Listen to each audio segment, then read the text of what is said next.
আন্তর্জাতিক নারী দিবসে কোচবিহার রেল স্টেশনকে মহিলা পরিচালিত স্টেশন হিসেবে ঘোষণা করল রেলওয়ে।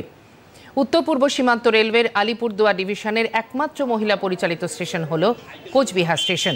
আলিপুরদুয়ার ডিভিশনের কমার্শিয়াল ম্যানেজার অভয় গণপত সনব জানান, মহিলারাই এবার থেকে স্টেশন মাস্টার থেকে আরপিএফ এর দায়িত্ব সামলাবেন।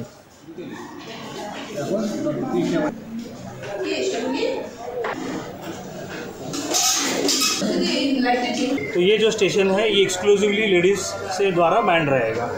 ये एकमात्र ऐसा स्टेशन है अलीपुरद्वार डिवीज़न में जहाँ पे टोटल लेडीज स्टाफ जो है फ्रंट लाइन का वो लेडीज़ रहेगा। আমি ভীষণভাবে গর্বিত আজকে ওমেন্স ডেতে এইরকম একটা দায়িত্ব আমার হাতে এসেছে।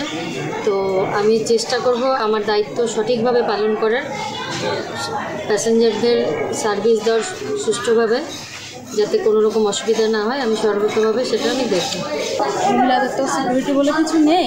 এবার বাড়ি থেকে বেরোলে ঘরে ফিরবো মানে কতটা সেফটি হবে সেটা তো নিজেরাই বলতে পারি না আমরা। তো এখানে এসে শুনলাম যখন এরকম একটা রেল কর্তৃপক্ষ আমাদের জন্য এরকম একটা সুব্যবস্থা এনেছে, তো এটা আমাদের জন্য সত্যি সুযোগ।